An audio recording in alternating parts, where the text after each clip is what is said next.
যোগ্যতা। বাংলাদেশের শেষ 3 বলে প্রয়োজন ছিল জয়ের জন্য 17 রান, 4 বলে প্রয়োজন ছিল 19, একটা ডাবল। বাংলাদেশের শেষ 3 বলে স্ট্রাইকে তাসকিন আহমেদ তৃতীয় বলটায়, মানে শেষের 3 বলের তৃতীয় বলটায় তিনি ছক্কা মারলেন। যারা খেলা দেখছিল টেলিভিশন সেটে, যারা খেলা দেখছিল মাঠে বসে, কিংবা যারা খেলা দেখার বা কমেন্ট্রি বোঝার চেষ্টা করছিল অনলাইনে, তারা আশায় বুক বেঁধেছিলেন যে ছক্কা হবার পর পরের 2 বলে বাংলাদেশ যদি 11 রান করে তাহলে বাংলাদেশ এই ম্যাচটায় অবিশ্বাস্যভাবে জিতে যাবে। আর যদি একটা 4 একটা ছক্কা মারে 10 রান করে তাহলে ম্যাচটা আরো একবার ট্রাই হবে, আর এই টাইটা হবে ওয়ানডের পর টি20তে। তাসকিন আহমেদ ছক্কা মারলেন, হিট উইকেটে আউট হয়ে গেলেন।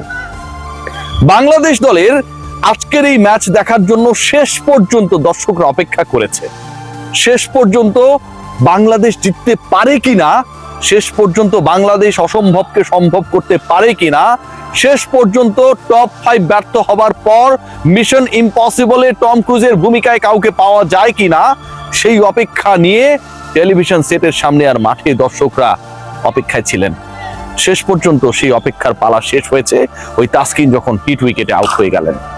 বাংলাদেশের 16 রানের পরাজয়, বাংলাদেশের 165 করা টার্গেটে 149-এ গুটিয়ে যাওয়া, বাংলাদেশের 57 রানে 5 উইকেট হারানোর পরেও শেষ 5 ব্যাটারের লড়াই এবং তাদের 92 রান অ্যাড করা একটা বার্তাই দিয়েছে।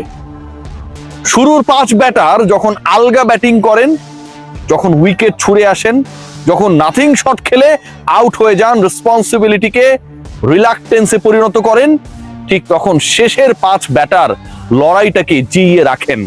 টেলিভিশন সেটের সামনে টিআরপি বাড়ানোর জন্য ব্রডকাস্টারদের বাধ্য করেন, দর্শককে বাধ্য করেন টান টান উত্তেজনা করে এই ম্যাচটা দেখার জন্য। কখনো নাসুম আহমেদ, কখনো তানজিম সাকিব, কখনো তাসকিন আহমেদ কিংবা রিশাদ হোসেনরা। বাংলাদেশ শেষ পর্যন্ত পরাজিত হয় নাকি ওই টপ 5 ব্যাটার যারা নিজেদের উইকেট ছুড়ে এসেছেন, যারা আলগা ব্যাটিং করেছেন, যারা পাওয়ার প্লেতে 4 উইকেট আউট হয়ে যাবার পর বাংলাদেশের সেই আশার প্রদীপটাকে অলমোস্ট নিভিয়ে দিয়েছিলেন, তাদেরকে লজ্জা দেয়। মোহাম্মদ সালাউদ্দিন ব্যাটিং কোচের ভূমিকায়, তার এই দায়িত্ব নেবার পর ব্যাটিং কোচের ভূমিকায় তিনি অবতীর্ণ হবার পর দলের ব্যাটারদের যে জঘন্য পারফরম্যান্স, দলের ব্যাটারদের যে দায়িত্ব নিতে পারার ব্যর্থতা, আর একই সাথে যখন কখনো নাসুম, কখনো রিশাদ, কখনো তানজিম সাকিবরা 150-200 স্ট্রাইক রেটে ব্যাট করে এই দলটার অন্য ব্যাটারদের যারা স্বীকৃত লজ্জা দেন, ঠিক তখন বলতে ইচ্ছা করে এদেরকেই বরং ব্যাটিং কোচ বানিয়ে দেন, এটাই বেটার। আজকের এই ম্যাচটায় বাংলাদেশ আক্ষেপ জাগিয়েছে। আজকের এই ম্যাচটায় বাংলাদেশি ব্যাটাররা, ধরুন শামীম হোসেন পাটোয়ারি যেভাবে আউট হলেন, যে শটটা খেলে আউট হলেন, স্ট্যাম্পের বল কি করতে চাইলেন কেউ বুঝে উঠতে পারলো না। ক্যাপ্টেন লিটন কুমার দাস যেভাবে আলগা ক্যাচ আকিল হোসেনকে দিয়ে দিলেন, যেভাবে সাইব আউট হয়ে গেলেন, তাকে পুরো ট্র্যাপ করে ঠিক যেই জায়গায় ফিল্ডার রাখা হয়েছে সেখানটাই বল তুলে মারলেন। তাওহিদ হৃদয় যখন আরো একবার ব্যর্থ হলেন, ঠিক তখন 77 রানে 6 উইকেট নেই, ঠিক তখন 7ম উইকেটে নাসুম আহমেদ, 7ম উইকেটে নাসুম আহমেদ আর তানজিম সাকিব মিলে 40 রানে পার্টনারশিপ করেন 23 বলে। বাংলাদেশের ওই নিভে যাওয়া প্রদীপটা আবারও জ্বলে ওঠার চেষ্টা করে ঠিক তখন থেকে। খেয়াল করে দেখবেন যখন তানজিম সাকিব একটা ছক্কা মারার পর টানা 2টা 4 মারলেন এবং দ্বিতীয় 4টা এমন স্টাইলে মারলেন যেন এটাকে কোপা শামসু শট। যারা খেলা দেখেছেন, যারা ওই ফুলটস বলটা অফসাইডে কিভাবে তানজিম সাকিব খেললেন সেই মুহূর্তটা দেখেছেন, তারা বলতে বাধ্য হয়েছেন যে বাকি ব্যাটাররা যারা স্বীকৃত, তারা পারলে সাকিবের কাছ থেকে ব্যাটিংটা শিখে নিক। এই বাংলাদেশ শেষ পর্যন্ত জিততে পারে নাই। এই বাংলাদেশ জিততে না পারার ব্যর্থতা ওই শেষ মুহূর্তে প্রথম 15 ওভারে বাংলাদেশের প্রতিপক্ষ যখন 101-এর বেশি তুলতে পারে না, শেষের 5 ওভারে যখন তারা 63 অ্যাড করে ফেলে, বাংলাদেশ যখন অ্যালাউ করে, বাংলাদেশের বোলিং ডিপার্টমেন্ট যখন ফেইল করে ওই জায়গাটায়, যখন শেষ ওভারে 22 রান বাংলাদেশ দিয়ে ফেলে, যখন শেষ 2 ওভারে 36 রান দিয়ে ফেলে, শেষের 3 ওভারে যখন 51 রান তোলে প্রতিপক্ষ, ঠিক তখন ওই জয়ের সমীকরণটা থেকে বাংলাদেশ অনেক দূরে চলে যায়। আজকে ওয়েস্ট ইন্ডিজ যেভাবে ব্যাট করছিল, উইকেট থাকার পরও যেভাবে স্ট্রাগল করছিল, যেভাবে নাসুম আহমেদরা বোলিং করছিলেন, চিন্তা করতে পারেন যে একটা ম্যাচে প্রায় 170-এর কাছাকাছি স্কোর দাঁড় হয়েছে, নাসুম তার 4 ওভারে স্পেলে দিয়েছেন মাত্র 15 রান, 13 বলে ব্যাট হাতে করেছেন 20 রান। আশা জাগানো সেই নাসুম আহমেদরা সেই আশাটাকে শেষ পর্যন্ত ধরে রাখতে পারেন না, যখন শেষের 5 ওভারে 64 রান অ্যাড হয় বাংলাদেশের এগেইনস্টে। অথচ বাংলাদেশ ঠিক একই ধরনের ব্যাটিংটাই করলো, কিন্তু ব্যাটিংটা করলেন যারা ঠিক তারা আমার স্বীকৃত কোনো ব্যাটার না। 3 উইকেটে উইন্ডিজ যে স্কোরটা দাঁড় করিয়েছে, বাংলাদেশ তার কাছাকাছি যাবার ক্ষেত্রে অল আউট হয়ে গেল। বাংলাদেশ তার কাছাকাছি যাবার ক্ষেত্রে শেষ ওভারে 17 রানের ইকুয়েশন যখন মেলানোর দ্বার প্রান্তে, ঠিক তখন বাংলাদেশ এমন একটা অবস্থায় যখন তাদের হাতে মাত্র একটা উইকেট। এই পরাজয়ের দায়টা আসলে কার?